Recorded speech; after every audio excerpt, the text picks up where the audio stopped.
Music is life. Music would be life would be a miserable, miserable place without the soundtrack to go with it. And how do you have 8 years worth of content from something that's a dying art form? I mean, it is back, so it's not dead. There's a resurgence. And 100%. I want to think that you guys are kind of at the forefront. My name is Matt Hebert, also known as Stupid Matt across the socials, and I run Nasty Promotions on Facebook. Roach Koach Podcast. Tell me about Nasty Promotions, because I've followed you now. But once you started following us, I started following you back and seeing what you were doing. So Thank Nasty, you. You were doing a lot of promotions work before, or tell me about it. It started back on the MySpace days back in 2007. It's just like a promotional thing. It was an idea between a collective friend of mine. His name is Chris. We wanted to promote our own band and get ourselves on shows of bands that we liked. So the only way I figured I could get around doing that was just booking them myself. I love that, dude. That's straight up like that's 4 steps ahead shit. Whereas it's like, look, if I'm booking the shows, then I know we're gonna get booked. Exactly. That's awesome. Transferred over to actually booking shows in a physical setting in 2009. And I ran from 2009 to about around the end of 2014 because it just stopped being fun. It became an actual job, and That's not exactly why you got into it, or no. The reason I got into it is just because I'm obsessed with music, and I listen to a lot of music that I'm like, this person should hear this. This person should hear this. I love this. I love that. So I just kind of wanted to share my love for music and put everybody else onto the stuff that I was listening to. And fast forward to November, I started mulling over the fact that I'm still going on the same music I've been listening to for 3 decades. So I was like, it's time to, rifle through some new shit. And so I just started putting the feelers out back on Nasty Promo on Facebook. And the responses I started getting from everybody was super, it lit a fire under my ass. It was, hell yeah, dude.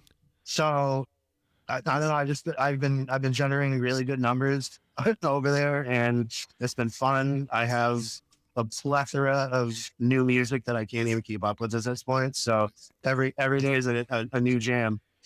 Yeah, I love when anybody. I'm sure you experience this too, where somebody is like, "There's no good new music," and I'm just like, Yes, what are you talking about? What are you talking about? There's so much good shit out there. That's it's just the a thing. little harder to find than it was, but it's not even close to hard to find something that you're into. A lot of new music, it seems like it's not as accessible to certain people because certain people kind of live in the Stone Age. They're still living on like AM, FM radio, and FM radio is like the Stone Age at this point. Like, brother, I could turn on our local rock station right now and hear the hits of 1993. Yeah, it's like, and it's you're a rock classic station. Yeah, I'm like, you're and it's like today's rock classics, and then Lithium by Nirvana plays next. I'm like, exactly. Oh, what are you like? I don't have a problem with the song, but for God's sakes, it's like there's so much more. There's more obscure stuff in their repertoire. Let me hear something different. I mean, for real.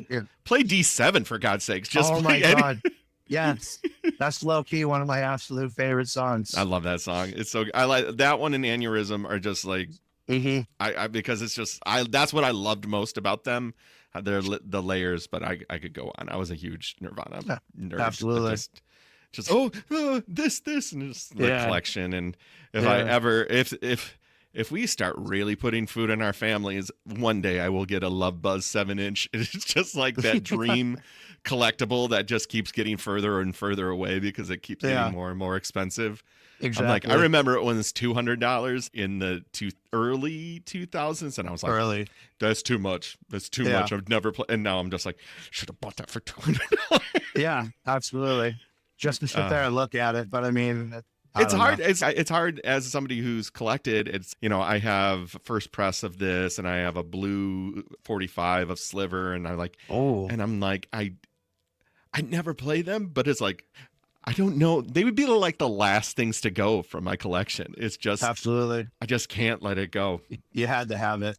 I love it, man. I love that passion for music, because it's hard to explain to people that music doesn't resonate with, like there's people, oh, I love music. And then it's just, no, I think there's there's layers to everything. And it's just like, Absolutely. no, you don't understand. I got something playing in the background right now. Like there's always music happening around me. Like it's like my lifeblood in a way. It's just, I need it. I need it all the time. So music is life. Music would be life would be a miserable, miserable place without the soundtrack to go with it. Absolutely, dude.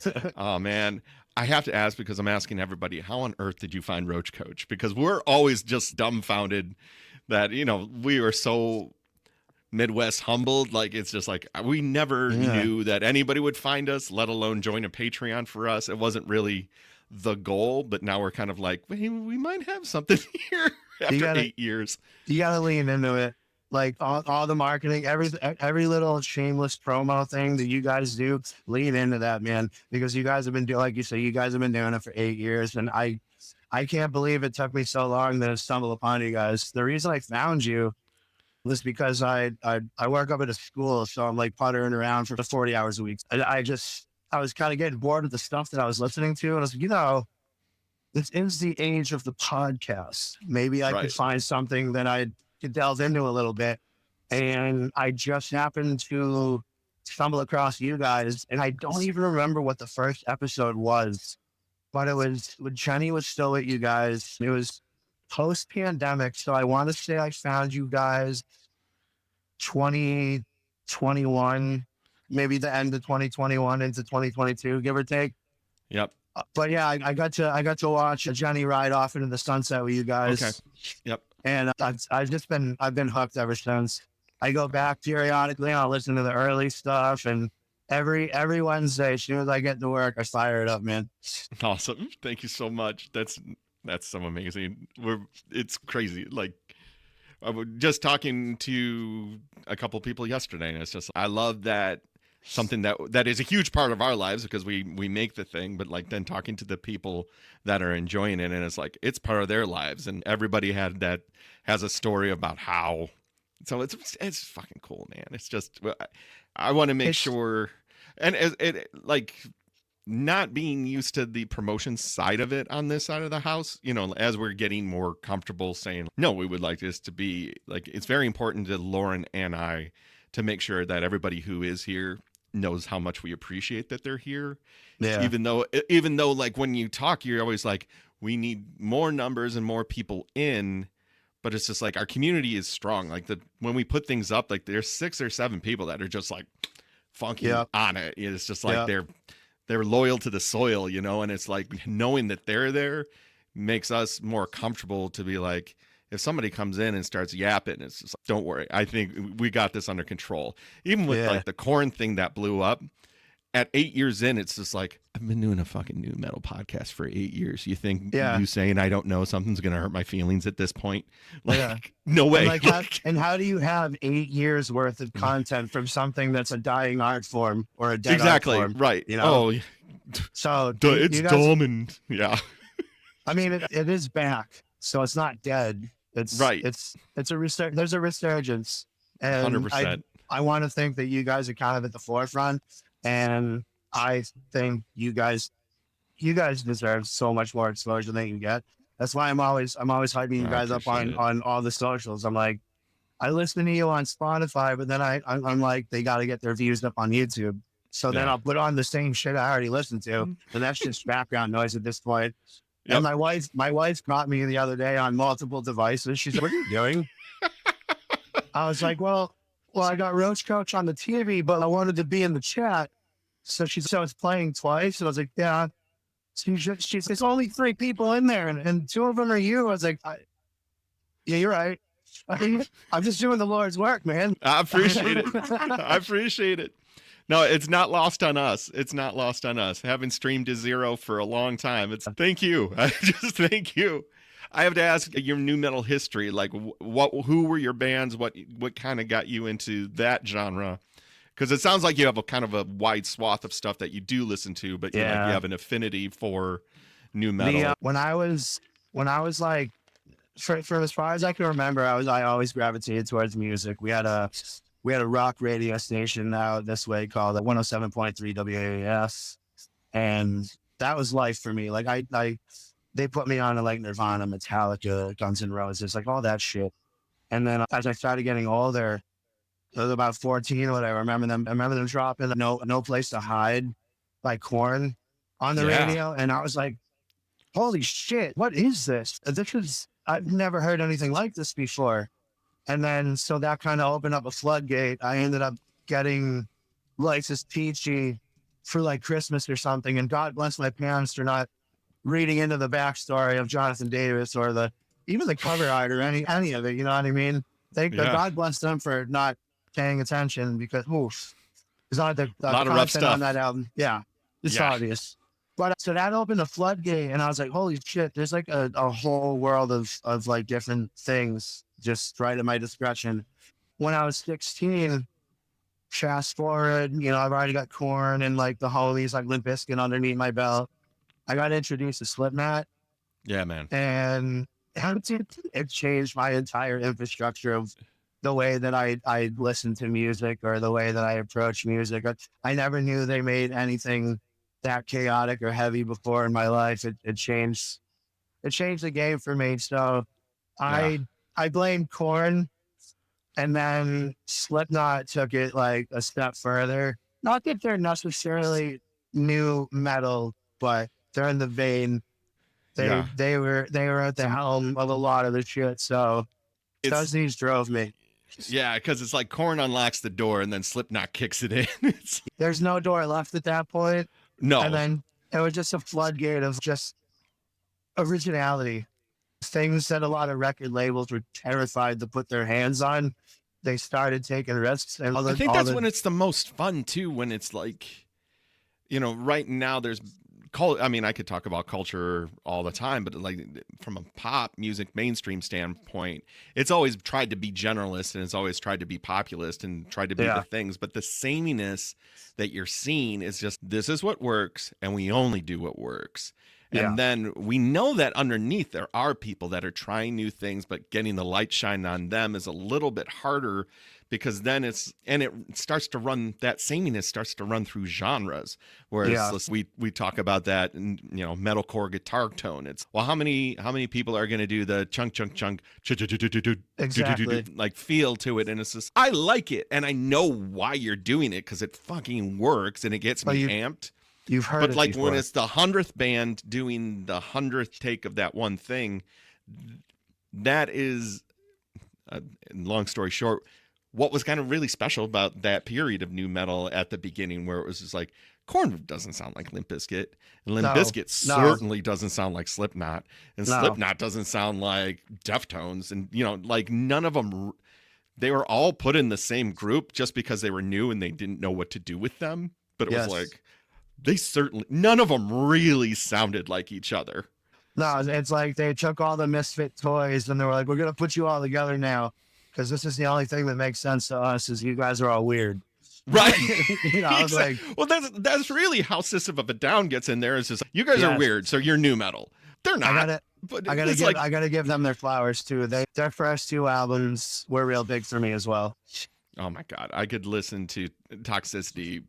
It is one of those desert island records. It's so, I feel like it's very complete. It's a very complete record. I don't know if any album's really a 10, like a perfect 10, but it's like, that's pretty close. It's close. That's pretty close. It's like getting that fat plate of comfort food. Yes. I love it. I love it. So we're going to play a couple of games here. I have some options for you. This is fun content stuff. We have this or that classic. I've got albums. I have vocalists, so you can choose which one you would like to go that way. And I also have blind rankings. So basically, I'm going to give you 5, and you've got to put them in order 1, 2, 3, 4, 5, however you see fit. So it's not ranking in each one individually. Like you could have 5 5s. It's once it takes the 5 spot, the 5 spot's gone. Yeah, that means, and 1 is the best, and 5 is the one you like the least. Okay. So, all right. So let's do a little bit. I like this one. We're gonna do this. We're gonna do a little bit of this or that albums. Some sweet new metal albums. All right. So we'll start with Hybrid Theory, Linkin Park, or Animosity by Sevendust. Oof. Gonna have to go with Hybrid Theory. All right. Hybrid Theory or Iowa by Slipknot? Oof. Iowa. Iowa by Slipknot or Korn's first album? Iowa. Love it. LD50 by Mudvayne or Iowa? Iowa. All right. Iowa or Wisconsin Death Trip Static X? Oh, God. I don't mean any disrespect to the boy, but I got to go with Iowa again. I love it. I love it. Iowa or Head PE's Broke? I do have a special place for that album in my heart, but it's Iowa. All right. Iowa or System of a Down Toxicity? Toxicity. Toxicity or The Sickness Disturbed? Toxicity. Toxicity or Limp Bizkit's Chocolate Starfish? Oh, Toxicity. Toxicity is your winner. There it is. Hey, let's go. You were true to your word. Slipknot and System, big time. I had to. Love it. Love that. All right, here we go. Blind ranking. Blind ranking. All right, here we go. Blind ranking. Ariel's System of a Down. 1 through 5. Where is it? 1 through 5. God, it's such a good song.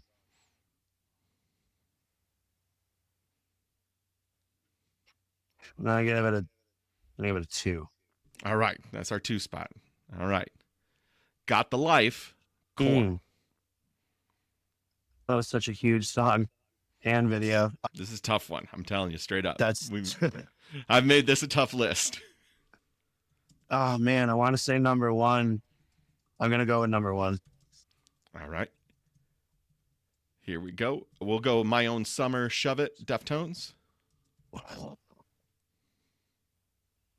That would be a number 1 for me, but I've already locked it in. We're gonna go with 3. All right. Bodies. Our good friends in Johnny Poole. I'm gonna give that I'll give that a strong 4. All right. And I hate to do it to you, but the last one was People Equal Shit. Of course it is. And that's our 5 spot. That is honestly, this is a strong list. So you got the Life's number 1, Ariel's number 2, My Own Summer, Shove It 3, Bodies 4, People Equal Shit 5. That's pretty good. That's pretty solid. That pans out because the enormity of Got the Life when it came out, like even if people didn't listen to metal, they know that song. It was everywhere. I always think back on, even when I was hating new metal, I was still watching TRL, and it was like, yes, Got the Life. Right after school, you'd get the buddy up with Carson Daly. I was checking out Carson Daly, looking at everybody. I've never seen people scream for no reason more than Total Request Live. Oh my God. It was just absolute insane screaming for no reason, and I loved it. It was so definitely dumb. Quite a time to be a part of. I love it. What is it? Because I'm always interested. Like, what is it about Slipknot? Because like I had somebody yesterday, Corey Taylor was their number 1 vocalist, and it's like, what is it about them for you that really is kind of like sets them apart? For me, let's say when I first discovered them, what set them apart from everybody else was there's obviously 9 of them dressed in Halloween costumes. So immediately I was like, wow, that's a gimmick I've never seen before. That's terrifying. But it didn't push me away. I was like, I like this. It was like looking at a car accident.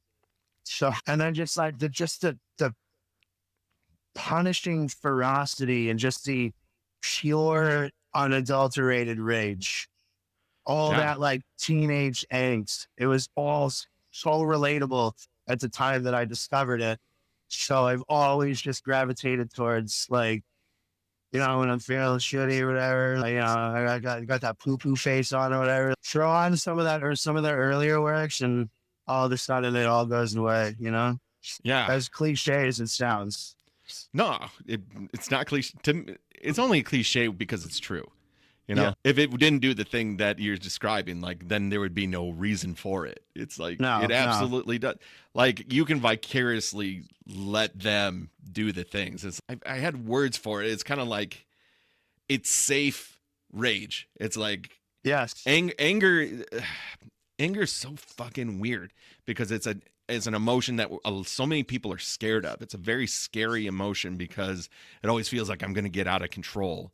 And when they're going, and when like they're fucking going, it is anger, it is chaos, but they're in it, like they're controlled rage. It's just like, you guys go, and I'm just getting hyped up hearing it, and I can let some of mine go because they're going for it. And it's, I don't know, it's like there's a connection, like it's a force, and it's okay. I can get let's get back to it. And then you get it out, you get it off your chest, and then you go home and there's no dead bodies. That's right. That's right, because that's what we don't want. No.